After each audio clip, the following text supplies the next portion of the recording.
मुख्यमंत्री दाल पोषित योजना, इसका शुरुआत त्रिवेंद्र सिंह रावत ने किया था सितंबर 2019 में। इसके तहत 44 रुपये प्रति केजी की दर से चने 23.32 लाख राशन कार्ड धारकों को उपलब्ध कराए जाएंगे। माल एवं सेवा कर जीएसटी, उत्तराखंड विधानसभा में जीएसटी विधेयक 2 मई 2017 को पारित हुआ। उत्तराखंड जीएसटी विधेयक पारित करने वाला देश का 5वां राज्य है। उत्तराखंड के लिए जीएसटी कोड है 05।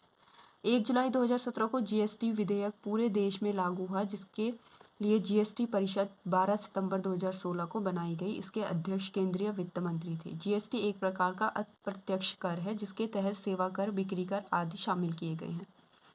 उत्तराखंड पंचायती राज संशोधक विधेयक 2019, 17 मार्च 2016 को उत्तराखंड ने पंचायती राज विधेयक पास किया, जो 4 अप्रैल 2016 को राज्य में लागू किया गया। जून 2019 में पंचायती राज विधेयक में संशोधन किया गया। पंचायती विधेयक संशोधन के तहत अधिकतम 2 बच्चों वाले सदस्य ही पंचायत चुनाव लड़ पाएंगे और इसके लिए शैक्षणिक योग्यता 10वीं पास। पंचायत का कोई प्रतिनिधि एक साथ 2 पद धारण नहीं कर सकेगा। चारधाम राजमार्ग विकास योजना, इसकी शुरुआत हुई थी 27 दिसंबर 2016 को। प्रधानमंत्री द्वारा इसका शुभारंभ किया गया और इसका जो मेन उद्देश्य था वो चारों धामों तक ऑल वेदर रोड बनाना। इसके लिए 12,000 करोड़ राशि भी स्वीकृत हुई थी। अटल आयुष्मान उत्तराखंड योजना, प्रधानमंत्री जन आरोग्य योजना या आयुष्मान भारत योजना के तहत प्रदेश में केवल 5 लाख परिवारों को प्रतिवर्ष 5 लाख रुपए की निःशुल्क चिकित्सा सुविधा उपलब्ध कराने की घोषणा की। राष्ट्रीय बायोश्री योजना, राष्ट्रीय बायोश्री योजना 1 अप्रैल 2017 को आंध्र प्रदेश में शुरू की गई। इस योजना के तहत 207 जिलों में हरिद्वार जनपद भी शामिल है। हरिद्वार में 450 लोगों को जीवन सहायता उपकरण वितरित किए जाएंगे, जिसमें व्हील चेयर, घड़ी, चश्मे आदि। उत्तराखंड वैष्णवी सुरक्षा योजना, वैष्णवी किट योजना के तहत सरकार हर परिवार में बेटी जन्म होने पर नवजात शिशु को वैष्णवी किट भेजेगी। इस योजना का संचालन महिला एवं बाल विकास विभाग द्वारा किया जाएगा। आपातकालीन सेवा 2008, तो आपातकालीन एम्बुलेंस सेवा 15 मई 2008 को शुरू की गई। इसकी शुरुआत तत्कालीन मुख्यमंत्री भुवन चंद खंडूड़ी ने पंडित दीनदयाल उपाध्याय के नाम से की थी। 17 अप्रैल 2012 को 108 आपातकालीन सेवा की सहायता के लिए डोली सेवा की शुरुआत की गई। महिला एवं बाल विकास योजनाएं, रहबर योजना के तहत 18 से 35 वर्ष की गरीब महिलाओं को स्वरोजगार प्रशिक्षण देना। समेकित बाल विकास कार्यक्रम को केंद्र द्वारा 1975 ईस्वी से राज्य में समस्त आंगनवाड़ी केंद्रों में चलाया जाएगा। वंदे मातरम योजना 9 जनवरी 2004 के तहत गर्भवती महिलाओं को निःशुल्क उपचार सुविधा प्रदान कराना। राष्ट्रीय पोषाहार मिशन योजना, केंद्र सरकार ने 2001-2 में इसकी शुरुआत की। इस योजना के तहत गरीबी रेखा से नीचे रहने वाले परिवारों, गर्भवती महिलाओं, किशोरियों एवं नवजात शिशु को पोषण देने वाली महिलाओं को निःशुल्क खाद्यान्न उपलब्ध कराना था। किशोरी शक्ति योजना 2000 और 2001 के तहत 11 से 18 वर्ष की बालिकाओं को प्रशिक्षित एवं प्रशिक्षण देकर आत्मनिर्भर बनाना। स्वाधार योजना 2001-2002 में आई, के तहत महिलाओं को कामकाजी एवं सशक्त बनाने के लिए शुरू की गई। स्वावलंबन कार्यक्रम 1996 के तहत महिलाओं को परंपरागत एवं गैर परंपरागत धंधों का प्रशिक्षण एवं कौशल प्रदान व स्वरोजगार प्राप्त करने में मदद करनी है। मोनाल परियोजना अप्रैल 2011 के तहत 11 से 18 वर्ष के किशोरियों को मास्टर प्लान तैयार करना। पालना योजना की शुरुआत उत्तराखंड सरकार द्वारा 2 अक्टूबर 2015 को की गई। इसके तहत सरकार अनाथ बच्चों को गोद लेगी।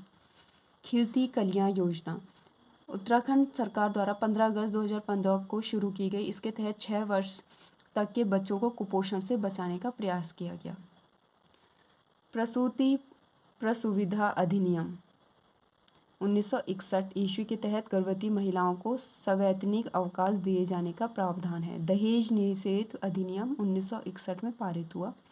समान पारिश्रमिक अधिनियम 1976 में पारित हुआ। इसमें महिला एवं पुरुषों को समान वेतन दिए जाने का प्रावधान है। राज्य सरकार द्वारा 2006-2007 को महिला सशक्तिकरण वर्ष घोषित किया गया। नंदा गौरा योजना महिला सशक्तिकरण एवं बाल विकास व समाज कल्याण विभाग इसको देखते हैं और इसकी शुरुआत हुई थी 2017, लेकिन विधिवत ये चला गया 2018 से। इस योजना के तहत बीपीएल जो बालिकाएं हैं, 2 जीवित बालिकाओं को 2 किस्तों में पैसे दिए जाएंगे। एक तो जन्म के टाइम पे उन्हें 11,000 रुपये और 12वीं उत्तीर्ण करने के बाद 51,000 की सहायता दी जाएगी। जननी सुरक्षा योजना अप्रैल 2005 में शुरू हुई। इसके तहत सरकारी अस्पतालों में सुरक्षित प्रसव कराने पर गर्भवती को 1,400 रुपये की धनराशि दी जाएगी और इसे 2017 में बढ़ाकर 6,000 रुपये कर दिया। जननी सुरक्षा योजना के तहत खुशियों की सवारी को 2015 में शामिल किया गया। सबला योजना की शुरुआत 19 नवंबर 2010 को की गई। इसके तहत 11 से 18 वर्ष की किशोरियां जो स्कूल नहीं जाती, उनका विकास सुनिश्चित करना था। मुख्यमंत्री आंचल अमृत योजना 7 मार्च 2019 को शुरू की गई। इसके तहत 20,000 आंगनबाड़ी केंद्रों में पढ़ने वाले बच्चों को सप्ताह में 2 दिन 100 मिलीलीटर दूध दिया जाएगा। मुख्यमंत्री महिला उद्यमिता प्रोत्साहन योजना, इस योजना की शुरुआत 15 अगस्त 2019 को हुई। इस योजना के तहत सरकार ने 1 साल के भीतर महिलाओं के लिए 5100 पहाड़ी शैली की दुकानें तैयार करेगी। स्वरोजगार एवं पेंशन संबंधी योजना, तीलू रौतेली पेंशन योजना 1 अप्रैल 2014 को कृषि कार्य में लगे 20 से 40% दिव्यांग हुई महिलाओं को पेंशन की सुविधा दी जाएगी। राज्य में वृद्धावस्था पेंशन 2014 में 800 रुपये प्रति माह मिलता था, जबकि इसे 2022 में बढ़ाकर 1,500 रुपये कर दिया। राज्य युवा नीति 15 सितंबर 2011 के तहत 18 से 35 वर्ष के युवाओं पर फोकस करना। विकलांग राज्य आंदोलनकारी को 10,000 रुपये मासिक पेंशन एवं अन्य आंदोलनकारियों को 6,000 रुपये और 4,500 रुपये का मासिक पेंशन दिया जाएगा। पुरोहित पेंशन योजना 2014 में शुरू हुई। 60 वर्ष से अधिक उम्र के पंडितों को 800 रुपये प्रतिमाह पेंशन दी जाएगी। दीनदयाल उपाध्याय किसान कल्याण योजना नवंबर 2017 में लागू हुआ। इसके तहत किसानों को 2% ब्याज पर 1 लाख रुपए तक का लोन दिया जाएगा। मुख्यमंत्री सौर स्वरोजगार योजना, इसकी शुरुआत मुख्यमंत्री त्रिवेंद्र सिंह रावत ने की थी 8 अक्टूबर 2020 को। मुख्यमंत्री स्वरोजगार योजना 2020 में इसकी शुरुआत की गई थी। इस योजना के तहत प्रवासी उत्तराखंडियों को स्वरोजगार के लिए प्रोत्साहित करना था। उत्तराखंड सरकार ने 13 मई 2020 को होप पोर्टल लॉन्च किया, जो बेरोजगार युवाओं को रोजगार दिलाने के लिए लॉन्च किया गया था और इसकी फुल फॉर्म है helping out people everywhere. Home stay योजना 2018 में इसकी शुरुआत हुई और यह योजना पर्यटकों को आकर्षित करने के लिए व पर्यटन क्षेत्र में रोजगार बढ़ाने के लिए राज्य सरकार द्वारा चलाई गई। होम स्टे के तहत पहाड़ों में पर्यटकों को स्वच्छ आवासीय रहने की सुविधा उपलब्ध कराई जाएगी। उत्तराखंड किसान पेंशन योजना 60 वर्ष से अधिक उम्र के किसानों को जिनके पास 2 हेक्टेयर तक की भूमि ना हो, उनको 1,000 रुपये प्रतिमाह पेंशन। जायका परियोजना, राज्य सरकार और जापान की कंपनी जायका के बीच 2014 में 807 करोड़ का अनुबंधन हुआ। इसके तहत वनों के संरक्षण, चारागाह विकास, महिला रोजगार, ग्रामीण आजीविका को बढ़ाया जाएगा। वीर चंद्र सिंह गढ़वाली पर्यटन स्वरोजगार योजना, वीर चंद्र सिंह गढ़वाली पर्यटन स्वरोजगार योजना की शुरुआत हुई थी 1 जून 2002। ये बहुत इम्पॉर्टेंट है, एक बार पहले जो एग्ज़ाम हुए हैं उनमें ये आ चुका है। अटल खाद्यान्न योजना 11 फरवरी 2011 को अटल खाद्यान्न योजना की शुरुआत हुई। बीपीएल परिवारों को इसके तहत 2 रुपये प्रति किलोग्राम की दर से गेहूं और 3 रुपये प्रति किलोग्राम की दर से चावल दिया जाएगा।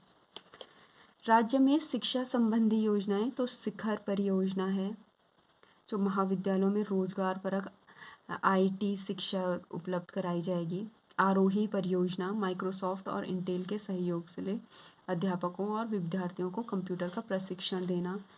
देवभूमि मुस्कान योजना 2009 के तहत खनन कार्यों से जुड़े मजदूरों के बच्चों को उत्कृष्ट शिक्षा प्रदान करना था। स्कूल चलो अभियान 1 जुलाई 2001 को 6 से 14 वर्ष के बच्चों को स्कूल 100% नामांकन एवं ठहराव